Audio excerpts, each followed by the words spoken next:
the battlefield has gone silent. But Iran's real crisis has just begun. The ceasefire may have stopped the missiles. The drones may no longer be crossing the sky. But somewhere inside Tehran, a senior cleric is watching something far more dangerous than a battlefield report. A bank balance that once held billions is shrinking in real time. This is not symbolism. This is the hidden front of the war almost nobody is talking about loudly enough. Everyone is focused on the military theater, the blockade, the nuclear negotiations, the IRGC commanders. But the decisive battle now unfolding inside Iran is not being fought with missiles, drones, or warships. It is being fought in ledgers, on currency screens, inside crowded banks, and in the quiet panic of a regime discovering that power does not collapse only when armies lose. Sometimes it collapses when the money runs out. In the underground parking garage of a Tehran shopping mall that was supposed to be a monument to Iranian ambition, but instead became a monument to everything that has gone wrong. The clerical rulers of Iran built their power on two foundations: ideology and money. Ideology gave them divine authority. Money gave them the tools to enforce it. Loyalists rewarded. Security forces paid. Proxy militias funded. Subsidies distributed just generously enough to prevent revolution. That system worked for decades. As long as the money kept flowing. The money is no longer flowing. And now we are going inside the financial collapse of the Iranian regime. Not the version that appears in headline inflation numbers. The full picture. The banks are absorbing catastrophic losses. The ruling clerics whose families have been living in London and Dubai, while ordinary Iranians stand in lines for bread. The IRGC soldiers quietly sell intelligence for cash because their salaries no longer cover rent. And the question that now haunts every serious analyst watching this situation: when the war ends and the reconstruction bill arrives, can a system built on money survive without it? To understand this collapse, we have to begin before the current war. Not on February 28, 2026, when the first U.S.-Israeli strikes hit. Several years earlier, because the war did not break Iran's economy. It broke an economy that was already on its knees. By the time missiles started falling, Iran had already been running on fumes for years. Sanctions had reduced Iran's oil exports to approximately 1.5 million barrels per day by 2025, less than half of what the country produced before the Trump maximum pressure campaign began in 2018. The Rial, Iran's national currency, had been in near-continuous freefall. By March 2025, the exchange rate had passed 1 million rials to the U.S. dollar, making the rial one of the least valuable currencies in the world. By December 2025, reports from Time magazine, Euronews, and Al Monitor were already warning that Iran was nearing economic collapse. The rial was trading at 1.75 million per dollar. The finance minister publicly blamed the collapse on the 1-2-day war against Israel that summer. Then came 2026. The IMF's World Economic Outlook, reported by CNBC in April 2026, estimated that the Iranian economy would shrink by 6.1% in 2026, with inflation running at 68.9% for the year. Iran International reported that average Iranian incomes had contracted to roughly $200 per month. Annual food inflation had soared to 64% by October 2025, then accelerated to 105% by February 2026. Before the current war even began in earnest, the central bank had already issued its largest ever currency denomination, the 10 million rial note, a desperate attempt to keep enough physical cash in circulation. A decade earlier, a 10 million rial note would have been worth approximately $250. Today, it buys less than $8. And against this backdrop, reports from Tehran showed the cost of basic food turning into a daily crisis. A tray of eggs selling for approximately 600,000 tomans, around 20,000 tomans per egg. A kilogram of packaged sugar, which cost 95,000 tomans in late March, reaching 125,000 tomans just weeks later. Families in Iran's major cities are now choosing between selling assets and buying food. The government's response has not been reform. It has been delay. Citizens have been allowed to purchase essentials on credit, backed against future subsidies. In other words, Tehran is effectively mortgaging tomorrow's welfare payments just to keep shops open today. This is the foundation on which the war's economic pressure is now piling. Not a foundation of surplus wealth. Not a foundation of strong institutions. Not a foundation of public trust. A foundation that was already cracking before the first bomb fell. Now we have to go into the banking sector, because this is where the collapse becomes structural. Banks are the circulatory system of any economy. When they work, money flows. Credit extension. Businesses plan, workers get paid. When they fail, every sector begins to seize up at once. Iran's banking sector has not been healthy for years. The most dramatic illustration of how deep the rot goes is Bank Ayandeh. In late 2025, Bank Ayandeh, one of Iran's major private lenders, was shut down. Its deposits and debts, totaling approximately 2.5 quadrillion rials, or roughly $5 billion at prevailing exchange rates, did not vanish. They were transferred to Bank Melli, the country's largest state-owned bank. On the surface, that sounds like a rescue. In reality, it was a warning flare. The cause of Ayandeh's collapse tells you everything about how the Iranian financial system actually operates. The bank had become notorious for insider lending. Depositor money was channeled into politically connected projects that were never going to generate real returns. It poured billions into prestige ventures, including the development of Iran Mall in Tehran, marketed as the largest shopping mall in the world. A monument to ambition built with borrowed money in a sanctioned economy increasingly unable to support consumer spending. To attract deposits, the bank offered interest rates above official regulatory limits.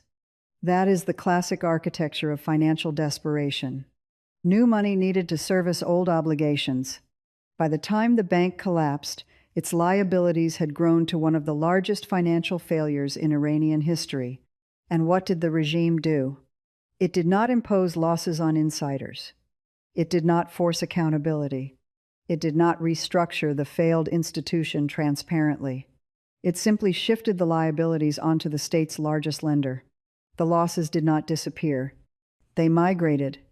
Pressure that had been concentrated in one failing institution moved into Bank Melli, weakening it while creating the illusion of stability. Covering those losses required money creation. The central bank printed to fill the gap. That printing made inflation worse. The trial continued to collapse. Unemployment climbed. Poverty deepened. And Bank Ayandeh was not alone. Other banks, Sepah, Ayandeh, and Iran Zaman, are under serious strain, each carrying balance sheets swollen with non-performing loans to state enterprises and politically connected borrowers who were never held accountable. Sepah is especially important because of its structural ties to the IRGC. It is not just a commercial lender. It is an operational node in the Revolutionary Guard's financial architecture.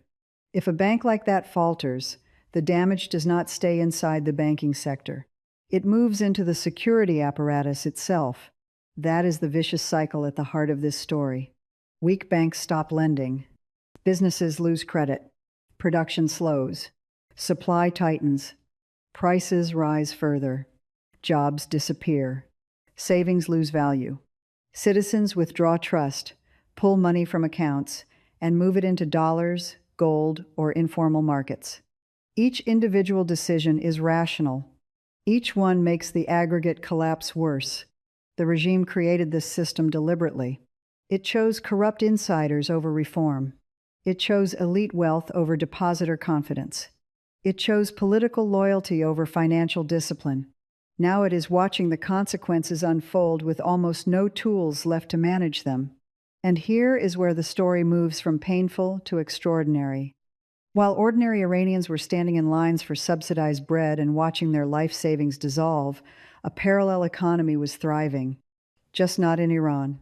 In March 2026, a Times of London investigation uncovered what it described as an overseas real estate portfolio linked to the Khamenei family, worth an estimated $138 million, including properties in London's Kensington neighborhood acquired in 2014 and 2016. Other investigations into the phenomenon Iranians call agazada, the privileged children of the elite, have shown how the families of IRGC commanders and ruling clerics built lavish lives in Western cities while publicly denouncing Western influence and imposing strict Islamic codes at home. This is the central hypocrisy of the system. The leadership tells ordinary Iranians to endure sacrifice, to endure sanctions, to endure isolation, to endure poverty in the name of resistance. But the children of the elite study abroad, buy property abroad, spend abroad, live abroad. Their fathers denounce the West from Tehran. Their families enjoy the West from London and Dubai. This is not accidental corruption. It is a structure, a pipeline for moving wealth out of a collapsing country. Students and academics with IRGC connections, business figures with unexplained capital. Regime insiders granted permission to transfer large sums abroad in exchange for supporting financial networks linked to the state. This is the same system that spent more than $16 billion funding Hezbollah, Hamas, the Houthis, Iraqi militias, and the Assad regime in Syria. While hospitals faced shortages, teachers went unpaid, and infrastructure crumbled. Hezbollah alone received hundreds of millions of dollars per year. Hamas received tens of millions. The Syrian intervention consumed billions in military aid, oil shipments, and credit lines. The Houthis received the money, drones, and technical assistance needed to sustain a regional missile campaign. From the regime's perspective, this was not a waste. It was a strategic investment. Those groups gave Iran leverage beyond its borders, pressure on rivals, depth against Israel, influence in negotiations, and the ability to project strength while the domestic economy deteriorated. Every dollar sent abroad was, in the regime's mind, a dollar spent maintaining the Islamic Republic's regional weight. But that calculation had a fatal flaw. It worked only as long as oil revenues were sufficient to fund both the proxy network and domestic stability. Sanctions tightened the oil revenues. The war finished the job. And now, the overseas financial architecture that protected clerical wealth is being dismantled institution by institution. American authorities have sanctioned Iranian officials, IRGC-linked financial networks, and digital asset exchanges tied to Iranian oil money laundering operations. The foreign cushion is cracking, and without it, the regime is forced to lean on a hollowed-out domestic economy whose tools have been visibly exhausted. Currency intervention, money printing, budget shuffling, subsidy manipulation. None of them fix the problem. They only delay the reckoning. And money has always been the backbone of clerical control. Not ideology alone, not military power alone. Money. Money buys loyalty from insiders. Money funds the security forces that suppress protests.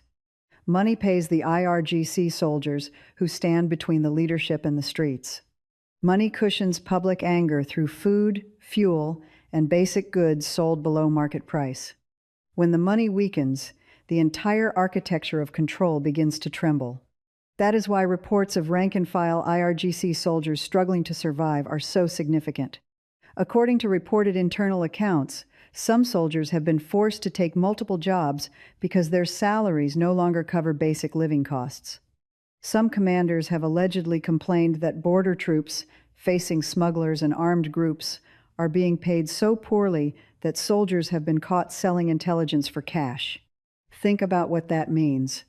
IRGC soldiers, the shock troops of domestic repression, selling information because their wages do not cover their families' needs.